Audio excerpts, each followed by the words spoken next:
Welcome to మేధా facts. మేధా ఫ్యాక్ట్స్కి స్వాగతం. Fact number 1. బ్రెజిల్ తీరానికి 25 మైళ్ళ దూరంలో ఒక ద్వీపం ఉంది. స్థానికులు ఎవరూ అక్కడికి వెళ్ళడానికి సాహసించరు. గతంలో ఒక మత్స్యకారుడు తీరానికి చేపల వేటకు వెళ్ళి అదృశ్యమయ్యాడు. చాలా రోజుల తర్వాత తన పడవలో రక్తపు మడుగులో నిర్జీవంగా కనిపించాడు. ఈ మర్మమైన ద్వీపాన్ని ఇల్హాడా క్విమాడా గ్రాండే అని పిలుస్తారు. వాస్తవానికి ఇక్కడ అడుగుపెట్టడం చాలా ప్రమాదకరం. ఈ ద్వీపం సందర్శించడాన్ని బ్రెజిల్ చట్టవిరుద్ధం చేసింది. ఈ ద్వీపంలో ప్రమాదం గోల్డ్ ల్యాన్స్ హెడ్ అనే పాముల రూపంలో వస్తుంది. ఇవి ఫిట్ వైపర్ జాతికి చెందినవి మరియు ప్రపంచంలో అత్యంత ప్రాణాంతకమైన పాములలో ఒకటి. దీనిని ఆశ్చర్యకరంగా స్నేక్ ఐలాండ్ లేదా పాముల ద్వీపం అంటారు. ఇక్కడ మొదట్లో 2,40,000 పాముల వరకు ఉండేవి. ఇటీవల జరిగిన సర్వేలో 2,000 నుండి 4,000 వరకు ఉండవచ్చని అంచనా వేయబడింది. ఈ ద్వీపంలో ప్రతి చదరపు మీటర్కు ఒక పాము కనిపిస్తుందని బ్రెజిల్ నేవీ వారు చెప్పడం గమనార్హం. Fact number 2. స్విట్జర్లాండ్ అనే దేశం ప్రత్యక్ష ప్రజాస్వామ్యం అనే విధానానికి ఒక చక్కటి ఉదాహరణ. ఈ దేశంలో ప్రత్యక్ష ప్రజాస్వామ్యం యొక్క స్వభావం ప్రాథమికంగా దాని సమాఖ్య ప్రభుత్వ నిర్మాణాల ద్వారా పరిపూర్ణం చేయబడింది. స్విట్జర్లాండ్ ప్రత్యక్ష ప్రజాస్వామ్య సాధన, మున్సిపాలిటీలు, క్యాంటన్లు మరియు సమాఖ్య రాష్ట్ర స్థాయిలో ఉన్న దేశానికి అరుదైన ఉదాహరణ. ప్రతినిధి ప్రజాస్వామ్యంలో కంటే పౌరులకు అధిక శక్తి ఉంటుంది. ఏ రాజకీయ స్థాయిలోనైనా పౌరులు రాజ్యాంగంలో మార్పులను ప్రతిపాదించవచ్చు. ప్రతి రాజకీయ స్థాయిలో తప్పనిసరి లేదా ఐచ్ఛిక ప్రజాభిప్రాయ సేకరణ జాబితా సాధారణంగా ఇతర దేశాల కంటే ఎక్కువగా ఉంటుంది. ఉదాహరణకు, రాజ్యాంగంలోని ఏదైనా సవరణకు స్విస్ ఓటర్లు మరియు మండలాలు స్వయంచాలకంగా ఓటు వేయాలి. 1995 నుండి 2005 మధ్య స్విస్ పౌరులు 31 సార్లు ఓటు వేశారు. వీరు ఆర్థిక అనుమతులు, రాజ్యాంగపరమైన మార్పులు, విదేశాంగ విధానం వంటి ప్రతి రాజకీయ స్థాయిలో క్రమం తప్పకుండా ఓటు వేస్తారు. Fact number 3. టవర్ ఆఫ్ పిసా అనేది ఇటలీ నగరమైన పిసా క్యాథడ్రల్ యొక్క క్యాంపనిల్ మరియు ప్రపంచవ్యాప్తంగా 4 డిగ్రీల వంపు లేదా వాలు కలిగిన కట్టడంగా ప్రసిద్ధి చెందింది. ఈ కట్టడం యొక్క వంపుకి కారణం అస్థిరమైన పునాది. ఇది ఇటలీలో ఉన్న క్యాథడ్రల్ స్క్వేర్లోని 3వ పురాతన నిర్మాణం. 12వ శతాబ్దంలో నిర్మాణ సమయంలో ఈ టవర్ వాలు ప్రారంభమైంది. నిర్మాణం యొక్క బరువుకు సరిగ్గా సపోర్ట్ ఇవ్వలేని మృదువైన నేల కారణం మరియు 14వ శతాబ్దంలో నిర్మాణం పూర్తయ్యేసరికి ఇది మరింత దిగజారింది. 1990 నాటికి ఈ వంపు 5.5 డిగ్రీలకు చేరింది. 1993 మరియు 2001 మధ్య పునరుద్ధరణ పనుల ద్వారా నిర్మాణం స్థిరీకరించబడింది. ఇది వంపును 3.97 డిగ్రీలకు తగ్గించింది. 1280 నుండి ఈ ప్రాంతంలో కనీసం 4 బలమైన భూకంపాలు సంభవించాయి, కానీ టవర్కు ఆశ్చర్యకరంగా ఎటువంటి నష్టం జరగలేదు. 16 మంది ఇంజనీర్ల బృందం పరిశోధన చేసి డైనమిక్ సాయిల్ స్ట్రక్చర్ ఇంటరాక్షన్ కారణంగా టవర్ భూకంపాలను తట్టుకోగలదని పరిశోధకులు నిర్ధారించారు. Fact number 4. Chip implant technology మన జేబులలోని ఫోన్ల నుండి మణికట్టులోని స్మార్ట్ వాచ్ వరకు మన శరీరాలకు మరింత చేరువ అవుతూనే ఉంది. ఇప్పుడు కొంతమందికి వారి శరీరాల్లోకి కూడా చేరింది. సాంకేతిక పురోగతిలో ముందున్న దేశం స్వీడన్లో వేలాది మంది వారి చేతుల్లోకి మైక్రోచిప్లను అమర్చుకున్నారు. ఈ చిప్లు వినియోగదారుల దినచర్యలను వేగవంతం చేయడానికి మరియు వారి జీవితాలను మరింత సౌకర్యవంతంగా చేసుకోవడానికి రూపొందించబడ్డాయి. డిజిటల్ రీడర్ల వద్ద స్వైప్ చేయడం ఇల్లు, కార్యాలయాలు మరియు జిమ్లను యాక్సెస్ చేయడం సులభం. స్వీడన్లో ఈవెంట్లు మరియు రైలు ప్రయాణాల కోసం అత్యవసర సంప్రదింపు వివరాలు, సోషల్ మీడియా ప్రొఫైల్ లేదా ఈ టికెట్లను నిల్వ చేయడానికి కూడా వీటిని ఉపయోగించవచ్చు. అయితే ఒక శాస్త్రవేత్త పరికరాలలో నిల్వ చేయబడే వ్యక్తిగత ఆరోగ్య డేటా గురించి గోప్యత సమస్యలను లేవనెత్తుతున్నారు. బియ్యం గింజ పరిమాణంలో ఉండే చిప్ సాధారణంగా ప్రతి యూజర్ బొటనవేలుపై చర్మంలోకి చొప్పించబడతాయి. Fact number 5. చాలామంది మానవజాతి ఆవిష్కరణ అనుకుంటారు, కానీ న్యూక్లియర్ పవర్ అనేది సహజంగా సంభవించే దృగ్విషయం మరియు అది లేకుండా జీవం ఉండదు. ఎందుకంటే మన సూర్యుడు కూడా ఒక పెద్ద పవర్ ప్లాంట్. థర్మోన్యూక్లియర్ ఫ్యూజన్ అని పిలువబడే ప్రక్రియ సౌర వ్యవస్థను వెలిగిస్తుంది. అయితే మనుషులు న్యూక్లియర్ ఫిజన్ అని పిలువబడే విభిన్న ప్రక్రియ ద్వారా శక్తిని ఉత్పత్తి చేస్తారు. ఇది ఫ్యూజన్ ప్రక్రియలో వలె అణువులను కలపడం కంటే వాటిని విభజించడం ద్వారా శక్తిని విడుదల చేస్తుంది. ఫిజన్ రియాక్టర్లు మన ప్రకృతికి పరిచయమే. పశ్చిమ ఆఫ్రికా దేశం గబాన్లో 3 యురేనియం ఖనిజ నిక్షేపాల లోపల సహజంగా ఏర్పడే విచ్చిత్తి రియాక్టర్లు సృష్టించబడినట్లు శాస్త్రవేత్తలు ఆధారాలు కనుగొన్నారు. యురేనియం విచ్చిత్తి ప్రక్రియ యొక్క ఉప ఉత్పత్తి జినిన్ వాయువు ఐసోటోపుల చుట్టుపక్కల ఉన్న రాతిలో ఉండటాన్ని పరిశీలించిన శాస్త్రవేత్తలు సహజమైన రియాక్టర్ దాదాపు 2.5 గంటలలో స్టార్ట్ అండ్ స్టాప్ విధానంలో కొనసాగుతుందని నిర్ణయించారు. Fact number 6. దక్షిణాఫ్రికా అధ్యక్షుడు నెల్సన్ మండేలా రాబిన్ ద్వీపంలో తన 27 సంవత్సరాల జైలు జీవితం నుండి స్ఫూర్తి పొందిన స్కెచ్పై పనిచేస్తున్నప్పుడు అనుకోకుండా హ్యాండ్ ఆఫ్ ఆఫ్రికా అనే చిత్రం సృష్టించబడింది. అన్నా హంటర్ ఈ హ్యాండ్ ఆఫ్ ఆఫ్రికా చిత్రాన్ని విడుదల చేసే కార్యక్రమంలో భాగంగా ఇలా అన్నాడు: నెల్సన్ మండేలా గారు ద లైట్ హౌస్ పెయింటింగ్ మీద పనిచేస్తున్నప్పుడు అతని చేతులు మురికిగా మారడంతో కార్డు ముక్కపై చేతులు తుడుచుకున్నాడు మరియు అతని అరచేతిలో ఆఫ్రికా చిత్రం ముద్రించబడింది అని పేర్కొన్నాడు. అంతేకాకుండా ప్రదర్శనలో నెల్సన్ మండేలా యొక్క మరొక చిత్రంలో అతని చేతి ముద్ర చుట్టూ HIV పాజిటివ్ పిల్లల చిన్న చేతి ముద్రలు ఉన్నాయి. Fact number 7. మానవులు ఎడమ నుండి కుడివైపుకు మరియు కుడి నుండి ఎడమ వైపుకు తలను తిప్పడం సాధారణం. అలాగే ఒక గుడ్లగూప తన తలను 270 డిగ్రీల వరకు తిప్పగలదు. ఇది చూడటానికి చాలా గగురుపాటుగా ఉంటుంది. అదేవిధంగా ఒక మానవుడు తన తలను 90 డిగ్రీలు దాటి చూడడం అనేది ఎవరైనా తన శరీరంతో చేయగలిగే అతి భయంకరమైన విషయాలలో ఒకటి. అయితే ఇప్పుడు మనం మార్టిన్ లోరెలో అనే వ్యక్తి గురించి చెప్పుకోవాలి. మరియు అతను ఒక మానవ గుడ్లగూప.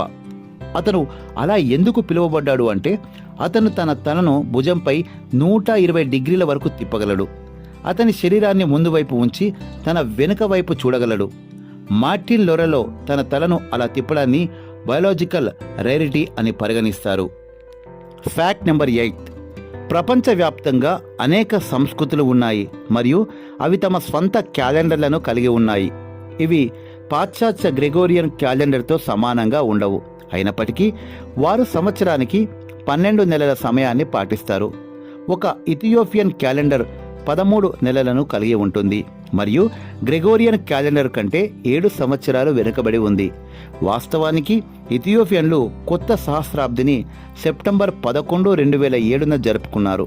ఎందుకంటే 525 ఏడీలో రోమన్ చర్చ్ సవరించిన అదే క్యాలెండర్తో ఇథియోపియన్లు కొనసాగుతూ వస్తున్నారు. ఇథియోపియన్ క్యాలెండర్లోని మొదటి 12 నెలలు 30 రోజులు కలిగి ఉండగా పగుమే అని పిలువబడే 13వ నెలల లీపు సంవత్సరంలో 5 లేదా 6 రోజులను మాత్రమే కలిగి ఉంటుంది. ఇథియోపియా ప్రపంచ దేశాల్లోని ఒకటి. ఇప్పటికీ తన పురాతన క్యాలెండర్ వ్యవస్థను ఉపయోగిస్తుంది. Fact number 9. ప్రపంచవ్యాప్తంగా ప్రసిద్ధి చెందిన పాట హ్యాపీ బర్త్డే టు యూ ఒక వ్యక్తి పుట్టిన వార్షికోత్సవాన్ని పురస్కరించుకొని సాంప్రదాయకంగా పాడే పాట. 1998 గిన్నీస్ వరల్డ్ రికార్డ్ ప్రకారం ఇంగ్లీష్లో ఎక్కువ గుర్తింపు పొందిన పాట. ఈ పాట యొక్క సాహిత్యం కనీసం 18 భాషల్లోకి అనువదించబడింది. ఈ పాట అమెరికాకు చెందిన ప్యాటీ మరియు మిల్డ్రెడ్ అనే అక్క చెల్లెలకు సంబంధించిన గుడ్ మార్నింగ్ టు ఆల్ అనే పాట నుండి వచ్చింది. అయితే వీరు ట్యూన్ కంపోజ్ చేశారనే వాదన వివాదాస్పదంగా ఉంది. వార్నర్ చాపెల్ అనే సంస్థ గతంలో ఈ పాటపై కాపీరైట్ క్లెయిమ్ చేసింది మరియు ఉపయోగం కోసం లైసెన్సింగ్ ఫీజులను సేకరించింది. 2015లో ఈ కాపీరైట్ క్లెయిమ్ చెల్లదని ప్రకటించబడింది మరియు లైసెన్సింగ్ ఫీజులో $14 మిలియన్ తిరిగి చెల్లించడానికి వార్నర్ చాపెల్ మ్యూజిక్ సంస్థ అంగీకరించింది.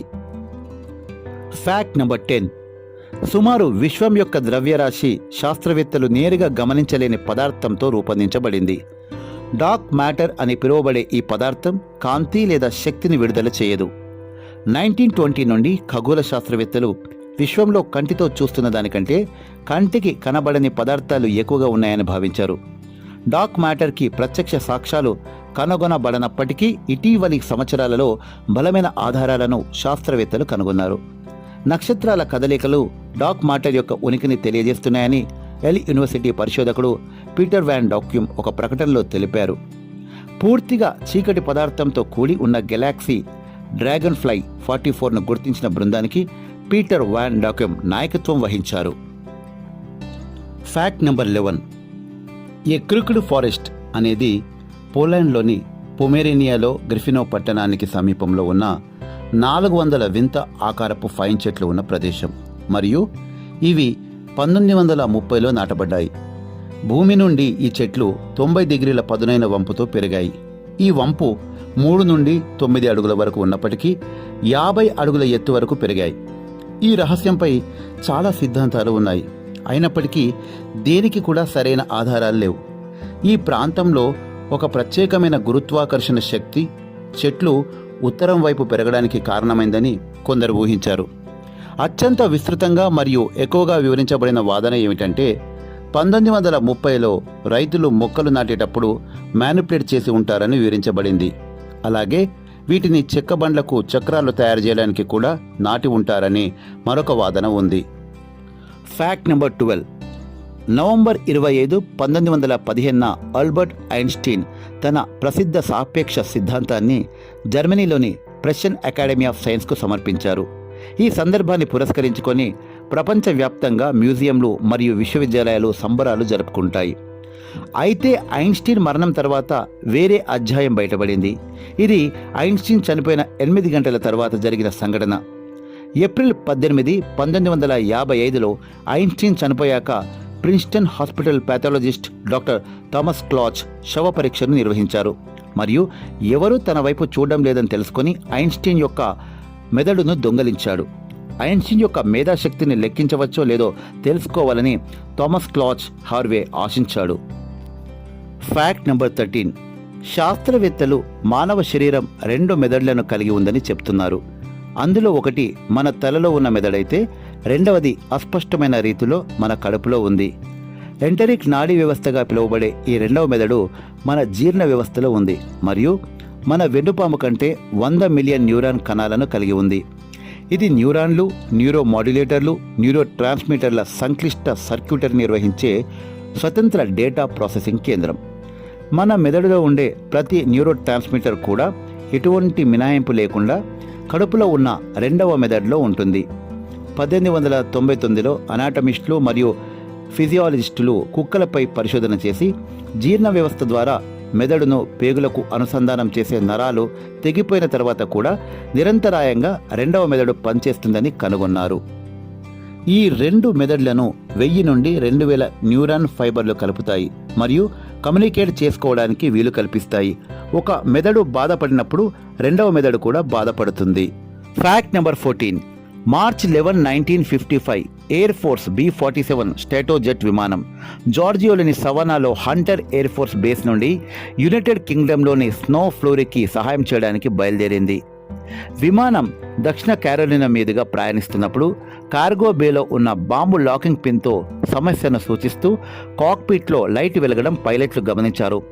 సోవియట్ యూనియన్తో యుద్ధం జరిగినప్పుడు విమానం అన్ని సమయాల్లో అణు ఆయుధాలను కలిగి ఉండాల్సిన అవసరం ఉంది. ఇవి నాగాసాకిపై వేసిన ఫ్యాట్మ్యాన్ బాంబు కంటే చాలా శక్తివంతమైనవి. ఎయిర్ ఫోర్స్ కెప్టెన్ బ్రూస్ కుల్కా విమానంలో నావిగేటర్గా పనిచేస్తున్నాడు మరియు వెనుక వైపుకు వెళ్లి సమస్యను తనిఖీ చేయాలని నిర్ణయించుకున్నాడు. కానీ అతను పొరపాటున బాంబు యొక్క అత్యవసర పిన్ పట్టుకున్నాడు. బాంబు కార్గో బే తలుపు తెరవబడి 15,000 అడుగుల ఎత్తు నుండి గ్రామీణ దక్షిణ కెరోలినా వద్ద నేలను తాకింది. ఫలితంగా 25 అడుగుల లోతు మరియు 75 అడుగుల వెడల్పుతో ఒక గుంత ఏర్పడింది. ఇది చాలామంది ప్రజలను గాయపరిచినప్పటికీ అద్భుతంగా ఒక్క వ్యక్తి కూడా మరణించలేదు. Fact number 15. ప్రపంచంలో ఉన్న ఏకైక త్రిభుజాకార జెండా నేపాల్ జెండా. ఇది 2 త్రిభుజాకార పెనెట్స్తో తయారు చేయబడి ఉంటుంది. నేపాల్ జెండా యొక్క ఆకారం నుండి ఉపయోగించిన రంగులు మరియు జెండా లోపల ఉన్న చిహ్నాల వరకు ప్రతి దానికి ఒక అర్థం ఉంటుంది. నేపాల్ జెండాను మ్యాథమెటికల్ ప్రొసీజర్ ద్వారా మాత్రమే గీయవచ్చు. ఇది ప్రపంచంలోనే అత్యంత ప్రసిద్ధి చెందిన మ్యాథమెటికల్ జెండాగా పరిగణించబడుతుంది. జెండాలో సూర్యుడు మరియు చంద్రుడి చిహ్నాలు ఉన్నాయి. అదేవిధంగా నేపాల్ యొక్క ఆధునిక జెండా ప్రాథమిక డిజైన్ అసలు జెండా నుండి తీసుకోబడింది. ఆధునిక జెండా 16 డిసెంబర్ 1962న స్వీకరించబడింది. నేపాల్ జెండా యొక్క అసలు పరిమాణం మరియు గీయడానికి మార్గాలు కూడా నేపాల్ రాజ్యాంగంలో వ్రాయబడ్డాయి. నేపాల్ యొక్క జెండాను రూపొందించడానికి ఖచ్చితమైన గణిత సూత్రం ఉంది మరియు జెండాను గీయడానికి 24 మ్యాథమెటికల్ స్టెప్స్ ఉన్నాయి. ఈ వీడియో గనక మీకు నచ్చినట్లయితే లైక్ చేయండి, షేర్ చేయండి, కామెంట్ చేయండి. అలాగే మరిన్ని మంచి మంచి వీడియోల కోసం మా ఛానల్ని సబ్స్క్రైబ్ చేయండి.